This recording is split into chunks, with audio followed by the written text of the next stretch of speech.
Whoa. Hey, that's AJ Pierzynski over there. We got a fun episode cooked up for you today. This is Locked On Twins. You are Locked On Twins, your daily Minnesota Twins podcast. Part of the Locked On Podcast Network, your team every day.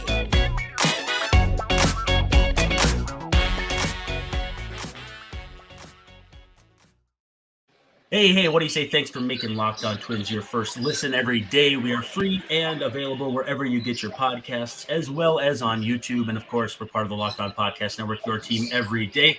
As you can see, we have a very fun and exciting show lined up for you. So we're going to get through this housekeeping stuff real quick.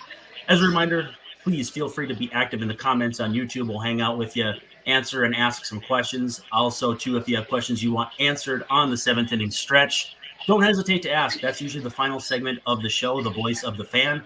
Not today, though, but we will have an episode later tonight breaking down this brutal loss and brutal series against the Rays. Also, too, check out Locked On Twins Breathless post-game minutes right away after each game. Today's show is brought to you by Birddogs.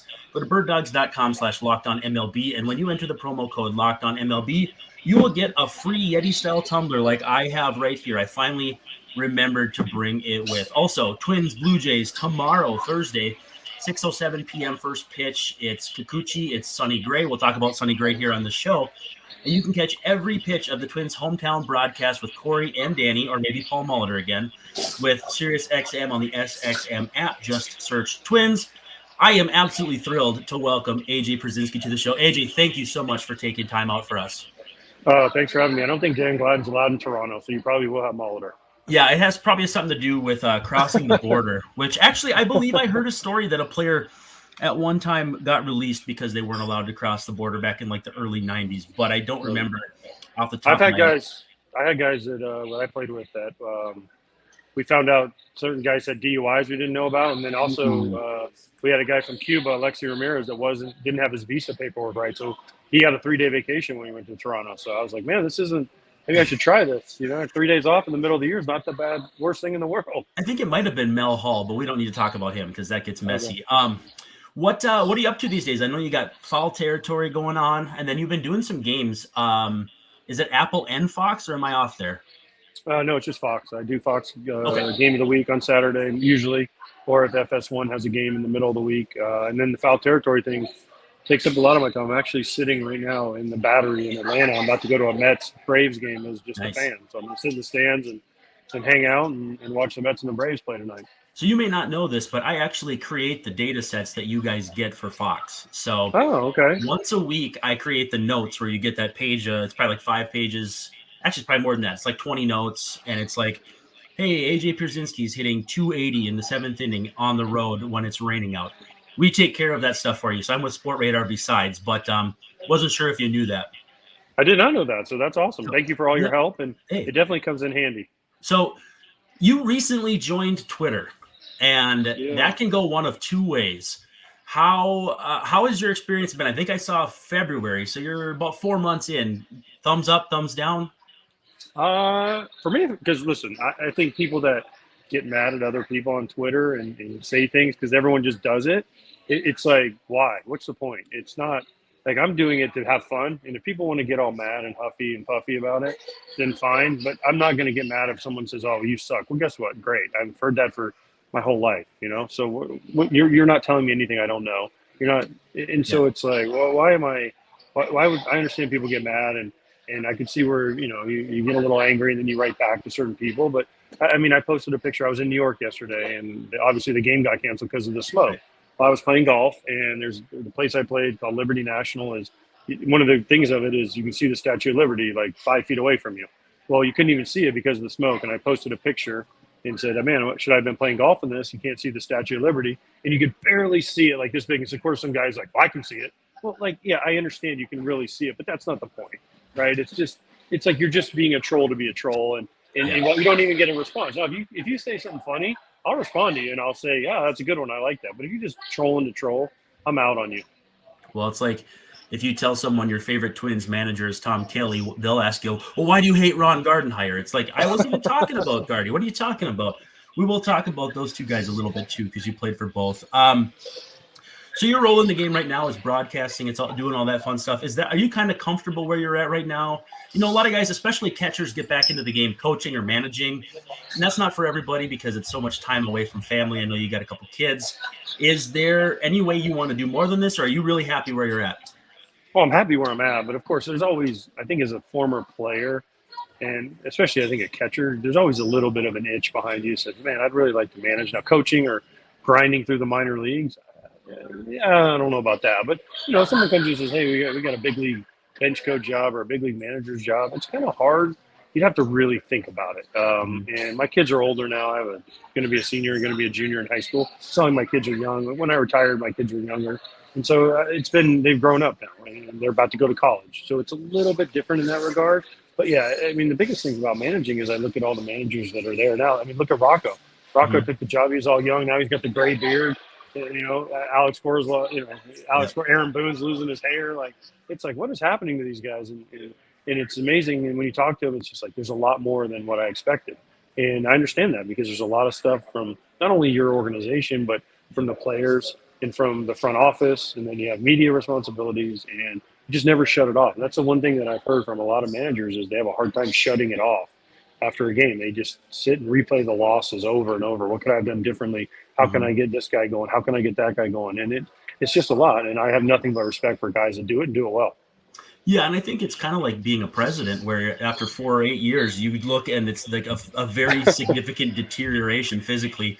And I don't mean to knock Gardy, but if you look at early Twins Gardy, I mean as a manager, not as a coach because he started so young, but early Gardy manager and late Gardy manager, let's just say he looked better after Arizona and Detroit and right now than he did at the end of his Twins tenure. So I totally get that aspect of it. I've seen Doug Mankiewicz pop up a bit in your shows or in clips because how outspoken guy, always going to speak his mind.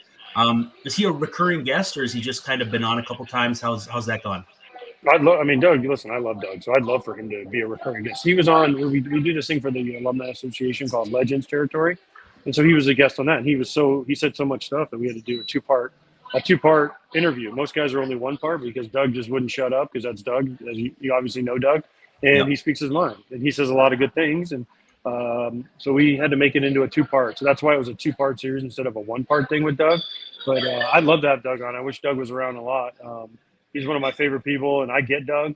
Doug and I get each other. So he says a lot of stuff, and I'm like, Doug, you're just dumb. And he'll laugh and say, well, you are too. And I'm like, yeah, exactly. But he's very opinionated. He says what's on his mind. And I think, if you listen to the interview that he did, that'll tell you why he got let go, not only by the Twins, but by the Tigers, because he was like, I'm not doing that. I don't agree with it. And I don't think it's going to work. And that's why he's having a hard time now getting back into it. Well, from my vantage point, we like the guys that fill up the notebook. And that's what Torrey Hunter did in 2015 when he came back. So we really like those guys. They speak their mind. They're not going to tell you anything, industry secrets, but they have a perspective, especially Torrey at that time, I think was 38. So he'd seen pretty much everything, but that's very refreshing to see and to hear. I want to ask you before we go to our first pause, you were kind of king of the mountain. So the Twins were in a transition period after Terry Steinbach. I feel like you and like 5 other catchers, and I want to see if I can remember all of them. Chad Moeller, Danny Ardois. I know Damian Miller was in that mix, but that was a little earlier. Matthew Lecroy, Javier Valentin. You were kind of the king of that mountain. What was that competition like with all those catchers that were kind of jockeying for position? Well, I was the last one to get a shot. So I came up with like Javi Valentin. He was Jose, and then he changed his name to Javi because his brother was Jose. So the infielder, right? Yes, the infielder played for the White Sox. Yep. Had a nice career, really good career. Yeah, really good. Brewers. Good player. And so I started out playing with Javi. I still want to call him Hosey, but Javi. And then we played like the A ball together. And then I went down. He kind of went up and I stayed down. And then they drafted Moeller and I was ahead of Moeller. And then they brought in Danny Ardois from a trade. And Damian Miller got expansion drafted out. Yep. So he was gone. But then they also had Marcus Jensen, the guy they tried for a little bit of time. And then I remember in 98 I was up. And then 99 I was up and down. And then 2000. The Twins sent me to Double-A, and Matt Lecroy and Marcus Jensen made the team out of spring training, and I was like, "What is happening?" And then they didn't work out, and they brought up Moeller, and he didn't work out, and they brought up Danny Ardois, and they didn't work out, and I literally was like, "Am I ever going to get a chance?" Because I was still on the roster, and they never gave me. And I was having a great year, and I remember I went into the Jim Rance at the time was the farm director. He was in town. It was about probably end of July-ish, maybe early August. And I said, I knew Jim Rance forever. And I was like, hey, Jim, am I ever going to get a chance? And he's like, what do you mean? I'm like, well, I'd love to, you're calling up all these dudes. Like, when do I get a shot? Right. And he's like, and he was handing out 6-year free agent papers for guys in the minor leagues. And I said, can I get one of those? He's like, you're on the roster. I go, I know, but you're never going to call me up. So Right. What do I got to do to get called up? I'll take that and I'll frame it. And I literally told him, I go, I'm going to frame it and hang it in my locker so I can get the heck out of this organization and get the one that'll give me a shot. And then like 2 days later, I got called up and never came back down. Oh, So love it. It was kind of, it was kind of a odd timing for the whole thing. But once I'd been up and down, and the hardest thing to explain to somebody is when you're in the minor leagues, you get called up and then you have to go back down. It's it's so deflating, right? Because you're thinking, oh man, I got it all figured out. I'm in the right spot. I'm doing everything right. And then all of a sudden it's like, "Rrr." And then, oh man, so then you have to like start over. It's basically like starting over. And it's such a hard thing mentally and to get back. And, when I got called up the last time, I remember I was like, I'm not going back down. And I never did. So it was good. Perfect. Quick spot here from Birddogs. I'm wearing mine right now, and they make you look good. Stretch khaki shorts. AJ, I don't know if you've heard of these guys, but they're like Lululemon shorts. Fit great. They make a guy like me even look great in these things, even though I am, a little portly on the portly side. But I have the tumbler. I showed at the beginning of the show. I've been meaning to do that. But if people want to get these shorts or pants, go to birddogs.com/lockedonmlb. Enter the promo code LockedOnMLB, and you get that free tumbler with your order. And I know I said in last night's show I was wearing them. Don't worry, I have 2 pairs. No judgment here. No. I did not wear the same ones. Mm-mm. You did. It's okay. Okay, well, you did. It's okay. you're blowing up my spot here. They have liners in them. Yeah, they have perfect. liners in them. They're antimicrobial. What's the word? Something like that. Microbial, so they don't stink, right? So you can wear them 10 days in a row. Front and backwards. It says you won't want to take your Birddogs off. We promise you. AJ just blew up my spot that I didn't take them off. But again, birddogs.com/lockedonmlb. Your code is LockedOnMLB. AJ, I am curious. So I watched, when I started watching the Twins, you came up about 4 or 5 years in. So actually, I started watching in 93, which was a pretty tough time to start because 91, they win the series. 92, they're pretty good, but don't make the playoffs because the wild card didn't exist yet. And then it was tough there for a while. I mean, there's no sugarcoating it. But what I want to know is, I know like every guy you played with. Like if you name a guy, there's a good chance I'll remember them. Who is the one? Like who are the ones you're still closest with right now? Obviously Doug. We talked about Doug, Torrey, LaTroy. I still talk to Denny Hawking, Eddie every once in a while, Cuddy every once in a while.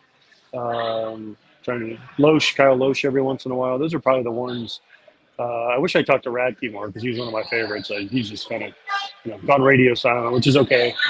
He's the way he was. It's kind of the way he lived his life. Brian Buchanan, remember him? I talked to him a bunch. Those are probably the ones that I talked to the most for the Twins. So I don't think you were with the Twins anymore when it happened, but I assume through back channels you heard it. What was the deal with Loesch going to Gardy's office or door with a bat? Would that legitimately happen? Well, I think it did. I was gone. But a couple years by then, I suppose. Let's just say that Loesch wasn't the only one that almost had an altercation with Gardy. Did you enjoy playing for Gardy or like? I did. We had TK on my other show. He was the only one. I did a That 90s Baseball pod with Greg Olson, who was a Twin for about a half an hour in like 1997. And so we had on, Molitor. We had Buck Showalter before he got hired by the Mets, which was cool because we talked about Damian Miller in the expansion draft and all that fun stuff. But we had fun with that show, and we had a lot of those guys on. So it's just that kind of that era for me is what I came up on. Yeah, I understood. And I was drafted in 94. So I first came up in 98. So I get all those guys. Like I remember Damian Miller. I was playing in Hawaii when they were having the expansion draft. And I thought I was hoping I would get expansion to Tampa Bay because I was like, oh, I'd love to go because I'm from Orlando. So I was like, man, this would be great. And then they picked Damian Miller and I got, scooped back or whatever they call it off the list. So, I remember all those guys like, TK, I played for TK, obviously. I played for Gardy. Gardy was a third base coach, Scott Olger. Molitor, I played with Paul Molitor. That was kind of pretty awesome. So, I mean, all those guys you're talking about, I mean, I know all of them well, and fortunate enough to be around them. So we had TK on that show, which is ironic because first of all, he only has a landline, which I think probably won't surprise you. He doesn't have a cell phone, doesn't have a computer. So he's the only guest that we had to figure out how to get on a landline. So we called him on Skype, and then we call him, and it goes, "Hey, if you're a solicitor, you have to hang up right now. Otherwise, you can hit button 1 or something." So I'm trying to figure out how to dial a number on Skype on my computer. But anyway, we get a hold of him, and he gives us just gold for an hour. I assume Gardy could do the same thing in a different way. I covered Gardy in 2013 on. What was so different about them? Because obviously Gardy was kind of his like, I don't know what you call him, like maybe an understudy, but they were totally different guys. How would you compare and contrast playing for each of them? Well, I came up under TK, and it was a different era. I mean, it was 25 years ago. Yeah. And the one thing I'll say about TK was this is a manager's had true power. It wasn't the GM like it is now. It was the manager. And if Tom Kelly was like, "You're out of here," guess what? You were out of there. It didn't matter if you could have been the best player in the world. He's like, you can't bunt, you can't hit and run, you're out. And that was just the way it was. So we came up, and it was TK's rules. It was, can you play the field? Can you not make mistakes running the bases? Can you take the extra base? Can you bunt? Can you hit and run? Can you put the ball in play? That was like TK's thing. They put the ball in play, and you got to catch the ball, and you got to know how to run the bases. And then can you use the back? Can you hit the ball the other way? Can you bunt? All those little things that you see are kind of making a comeback now because of the way the game is played. That's how TK taught the game. And it was great because there was no better organization to come up in for me than that, because I was like, oh, I love this stuff. Like, I love the fundamentals of baseball. I love the little things. I love bunting. I love hitting and running. And I could do those things. So I was like, this is perfect for me. And there was guys that hated it. Look at David Ortiz. Like, he didn't fit in because he was that wasn't his game, right? He went to Boston and became Big Papi and in the Hall of Fame. So, but that wasn't his game. You look at a guy like Minkiewicz. You look at even Torrey. Like when Torrey first came up, he wasn't a huge home run hitter, but he could do a lot of things great. He played defense, right? So that's what got him on the field. And that was great. Now, was TK hard to play for? Absolutely. When you were young and you didn't know what the hell you were doing, you thought you did. Was he hard? He was impossible because he hated young guys. And I think he'll admit that. He just didn't like young guys. He was a veteran guy.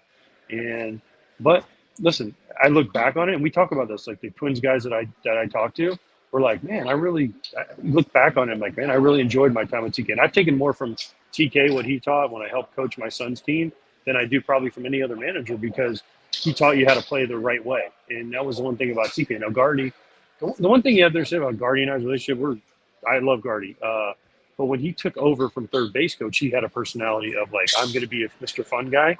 And then when he became manager, that kind of went away because he thought he had to change to become like more almost like TK. Mm-hmm. And I think as he managed longer, he went back more to the way he was before. But when I first called him as manager, he was Mr. I got to be a hard ass. I got to change my personality. We're like, Gardy, dude, just be the same guy. And he's like, I'm the manager now. You have to listen to me. We're like, dude, we'll listen to you. Just be the same dude. And that's where I think a lot of the problems playing for Gardy arose for a lot of guys. I think, you mentioned the Kyle Oster. Like I said, I went in there many times and had wars with Gardy in his office. I mean, there's other guys. Doug did it. I know. Jock Jones went in there a couple times. There was a bunch of guys that went in there and had words with Gardy because we're like, hey man, like we know how to play. Like just let us play. Don't try to be TK because you're not TK. But listen, I wish I don't have many regrets in my career, but one regret I had a chance to sign back with the Twins and I didn't. I probably should have. And Gardy called me, and it was when I went to the Red Sox in 2014, and I look back on it and say, man, I really wish I would have done it because it didn't work out very well in Boston. But Gardy called me about 2 hours after I'd already said yes to the Red Sox. And was like, hey, I didn't know we were in on you. You want to come? And it hadn't come public yet. And Gardy's like, hey, man, I want you to come play for me. It'd be so much fun. He's like, and I wish if he would have called me 2 hours before, I probably would have signed back with Minnesota because I loved my time there, and it would have been awesome to come back. But unfortunately, the timing didn't work out. But I have nothing but respect for Gardy. We had a lot of laughs. Listen, I don't want anyone to think I have no respect for Gardy. Or I loved Gardy. I love playing for Gardy. And it was just that little bit of time. If I would have played for Gardy maybe another year or two before they traded me, then I think we would have had a better thing with him because as I watched him from afar, because then you got to remember, I played against him for the next 8 years, right? Mm-hmm. So it was like I could see how he kind of changed with the media and changed with everything and changed with the players that I would talk to. And I just wish he would have been like that from the get-go, but he wasn't. And listen, he evolved into what he is, and I love Gardy, and I wish him nothing but the best. And Same with TK. I mean, I haven't talked to TK in forever. I've seen him a couple years ago. He calls me Anthony, and he's the same old TK. But I mean, he was excuse my language, he was a hard son of a bitch to play for when you're 21, 22 years old coming up, and him acting the way he did, and also the reputation he had was another big thing. It was tough, but once you broke through that, and it was special.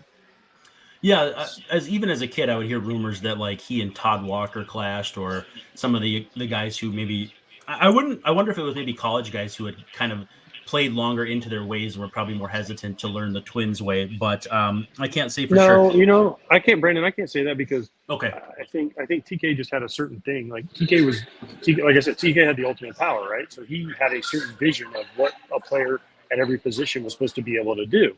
Mm-hmm. And if you couldn't do that, then he's like, well, screw you, we'll find someone else to do it, right? So that's where people kind of got into a little bit of a tiff with TK was, well, you can't bunt. Like David Ortiz, you can't bunt, right? Oh, you can't do this. You can't. Well, guess what? David Ortiz can hit a home run. Let's just let that dude hit home runs. Exactly. But that wasn't the Twins' way, and that wasn't TK's way. And the other thing, I mean, I'll tell this story. I've told this, I think, before is, I'm in my first full year, 2001-ish, TK's last year, and it gets to like June, and TK's never had a conversation with me other than like to tell me what I'm doing wrong or yell at me or whatever. And he comes up to me, and I'm into my locker, and he's like, hey. And I'm like, oh boy, what do I do now? And he's like, are you going to play fantasy football? And I'm like, what? He's like, you're going to play fantasy football this year? And I was like, I don't know. Am I invited? And he's like, yeah, I think you should. He's like, I think you should play. And he just turned and walked away. And I was like, I remember I called my wife and I was like, I just actually had a real conversation, like not getting screamed at by Tom Kelly. I'm like, I think I made it. And she just started laughing. And I was like, yeah, I actually think I'm okay now. I've actually made it in the Twins organization. So we talked about Torrey, or you talked about Torrey just briefly. Was the story that he almost went back to football true? I know that he had a lot of struggles early, and I think taking the torch from Kirby Puckett, whether he did or didn't exactly do that, that's a big load to carry. Was it true that he was close-ish to going back to football? I mean, I guess. Yeah. But then, the Twins were smart. They called him up, get him a taste of the big leagues, and they were like, oh, by the way, pinch run a couple days and see what the big leagues were like. Oh, yeah, then we're going to send you back down. So they were smart with how they played that, right? Right. Yeah, I definitely think there was – listen, when you play in the minor leagues, and everyone struggles a little bit in the minor leagues, there's always a thought in the back of your mind, well, I can just quit and go and do something else. But then you sit down with the people that – hopefully you sit down with the right people and they say, right, no, you're going to get yourself through this. And Torrey made the right decision, I think. Yeah. I mean, there's a lot of people I know that talk to Torrey about it. And listen, would he have been a great football player? Probably. But he probably wouldn't have the career he had in baseball and be as loved as he is. But, yeah, I mean, he had talked about it. I know he talked about it, but I don't know how close it was. I think that was more of the media and him saying it and the media running with it. Like, there was times where I'd play in the minor leagues, I'd be like, God, I just want to quit and go home. And you're like, well, wait, I can't do that. I got nothing to do. At least he had football to fall back on. Right. So that 2001 season, I feel like, with contraction talks looming, it must have galvanized you. But before that, basically that entire core had come up together through, I'm sure, E-Town. I don't know if you guys were in Visalia. Was that maybe Salt Lake at that time at AAA? I can't remember for sure. But what was that like to come up with a lot of these guys? Because I feel like that, like the 99 team, I think had like 22 rookies or something like that. Crazy. I have to believe that coming up like that made you guys that much more connected. And then it showed in the playoffs, when you guys knocked off the Moneyball A's and that sort of thing. It was weird because Torrey was a year ahead of me. Yep. And so I didn't catch up to them until like AA, 98. So they were all ahead of me. Torrey, Minkiewicz. I came up with like David Ortiz and I played in A-ball together. Jock Jones and I were in A-ball together. Rivas and I were together. And then we made the trade for Guzman and Eric Milton and all those guys in the winter of 98, right? So then we all played in like AA and AAA together. Brian Buchanan, Guzzi. Then Loesch came over. We had him, Joe Mays, guy named Mike Lincoln, who had a nice career, Chad Allen. So we all kind of came up together through the ranks. And then when we hit AA is when we were all kind of together. And then in the next couple of years in AAA, when we were all kind of bouncing, we were all trying to figure out what we're doing. That was when we were all – I mean, I remember in 2000 we had like one of the greatest teams of all time. You look up the numbers in Salt Lake. We had Torrey, we had Todd Walker, we had Butchowski, you can just rattle off the names. And it was one of the greatest AAA teams of all time. And we were all pissed because we were like, we all should be in the major leagues. And we weren't. And so it was like a bond. And then we all we didn't go up together, but it was kind of like one at a time. It was like week by week, one of us would kind of get there and then stay. And what was a bonding thing was like, we were all pissed that we weren't in the major leagues. We're like, what else do we have to do to get to the major leagues? And then as we all slowly made the ascension, and things were different back then. Listen, guys just didn't get rewarded to go to the big leagues. Like, you actually had to prove yourself. Yeah. And especially with the Twins, like, they weren't just calling you up. You had to bust your ass to get there. So it was rewarding when we all made it together. So later in your career, you come back to Minneapolis, interleague's a thing. And then obviously you were with the White Sox and all that. Was it strange to play at Target Field after playing at the Metrodome as a home stadium? It was more strange to play in the Metrodome the first time as a visitor. Sure. Because I had done it before. So when you come back and you're used to being on the home side, you come in the same way and you're like, wait, I'm on the other side now. I think there was a clip on I think Loesch hit me in one of my first at bats, and I flipped the bat to the Twins dugout when I was on the other side. And Gardy's like, "What the?" Gardy's yelling at me. I'm like, "Oh my gosh, I'm so sorry." But it became the thing that bothered me. Listen, about playing was the booze I got. Right, I didn't want to leave Minnesota. I loved my time in Minnesota, and I didn't want to leave. I was traded, so maybe it was because I played for the White Sox. I don't know, but I never wanted to leave Minnesota, so I felt like that was always an unfair. Now listen, did I do things in certain places to get booed? Absolutely, but in Minnesota, it was like, dude, I didn't want to go. I wanted to play here, so that always bothered me. And then I love Target Field. I love playing in Target Field. I thought it was one of the best sight lines, one of the best places to hit. I mean, I loved going there and playing, and it was fun because the atmosphere was always great. The teams are always pretty good, and it was just a fun place to play. No, I think that makes a lot of sense. Do you have any specific Metrodome memories, like one that you fall back on? Because that was where I first had my first season tickets, and that was 2006. So it was a couple years after you had gotten out of there. But even still, I caught a home run there off Ty Wigginton that I threw back and got on TV with Todd Callis, and that was all fun and lots of memories there. But as a player, I'm sure it has to be a whole nother level. My favorite, obviously, the first time you play there and the first time you get that bat there. My favorite memories there. One in 2000, we beat the White Sox. They won the division in the same game, so both teams were celebrating on the field at the same time. Matt Lawton hit a walk-off homer, I believe, and we were celebrating, and they had clinched the division because the Indians had lost at the time. Mm-hmm. And so both teams were celebrating on the field at the same time. That was kind of wacky, something you won't ever see. And then honestly, 2002.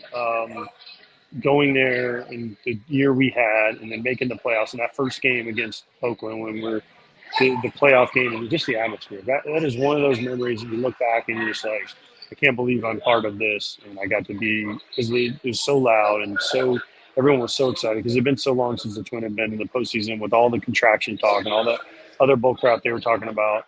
To have it all come true, and then with the guys, like you said, that I came up with in the minor leagues, it was a special moment. And then I wish we would have obviously won the World Series there. And then also 2003, we clinched the division at home. It was the first time we had ever clinched anything at home. So to be able to run around with the fans and have that whole thing those are the things you remember. It's you remember specific at-bats, you remember doing certain things, but at the end of the day, it's about when you win and the interaction with the people that are in the stands that mean the most. So before I let you go, I would be remiss if I didn't ask you, if you hadn't played professional baseball, would you have been a professional wrestler? I don't know about that. I only got into professional wrestling because my baseball career was so much like a professional wrestler. Yeah. It made it an easy transition for me. So was your heel turn being traded from Minnesota? Apparently, I guess. Even though I think my heel turn was playing for the Giants. Yeah. So thanks, Terry Ryan. I love you, buddy. I love Terry. I love Terry. I do too. I still talk to him all the time. He's a great human being. But so you're pretty ingrained in wrestling, though, like that. Did you grow up watching, and that's kind of what the transition looked like? Of course, I was. You grew up in the '80s. Like I grew up in the '80s, like Hulk Hogan, and right, that whole crew. So I mean, you grew up in it was Hulk Hogan, Hulkamania, and then they had the cartoons, and they had everything. It was WWF at the time, right? And it was just such a big deal. It was such a part of American culture. And I loved it. I still watch it still. I mean, I'm still a loser. They call my friends call me. My kids are like, "You're a loser, Dad. You still watch this crap?" And I'm like, "Yeah, you know what? Because it makes me laugh, and it entertains me." So, And then when WWE calls you and time TNA calls me and says, "Hey, we want to do an angle, want to do a little run with you," how am I saying no? And the first time I did it, I was actually a face, and I had to be nice. And then the next year we did it, I turned, and that was the best because there's no better feeling than when you grab a microphone and you can say whatever you want. And you know the reaction that people are going to get, and you can just wear people out, and you know they're going to boo you, and you're like, yes, I want you. So the more, if they just didn't say anything, you'd be like, well, what am I doing wrong? But as soon as you're like, hey, you're an asshole or this and that, and they're like, oh, boo, you're like, yes, I got him. Like I hooked them. And so they don't boo nobodies. No, that was the most fun. I mean, listen, being a heel with the mic in your hand, it's pretty special. So I was a WCW guy, but I still get where you're coming from. Last one I got for you is if you had a former teammate as your tag team partner, who would it be? Oh, man. Trying to think of the biggest, baddest. The biggest, baddest dude I ever played with was Barry Bonds, but I don't know if he'd be very good in the wrestling ring. Man. Brian Buchanan would be a good one because he was fast and he was huge. Yep. And he might rip your arm off if he gets a hold of you. So I'd probably go. Or you know who else would be a good one? Because you have the 46 hanging by, I think, or is that 16? That's the jersey Kubel. Behind you. Oh, Kubel. Okay, I thought it was 46 for Bobby Wells. Remember Bobby Wells? Ooh, big guy. He would have been a good one too, just because he was a great dude and just would have been fun to hang out with, especially after the matches. I feel like he looked like he was pretty mild-mannered. Well, AJ, thank you for taking time out. People should follow you on Twitter at AJ_Pierzynski FT. I assume that's for the name of your podcast. Yes. But again, too, if people are checking us out, thanks for checking us out today. Tomorrow we'll talk about the Rays series. Subscribe, give us a 5-star rating on whatever platform you're watching or listening to. This is Locked On Twins. Follow us at Locked On Twins at Brandon_Warren. And don't forget to stop by tomorrow. AJ, thank you so much for taking the time. Thank you so much. And I still love Minnesota. Every time I get back there, it puts a smile on my face. So thanks, Brandon. Glad to hear it.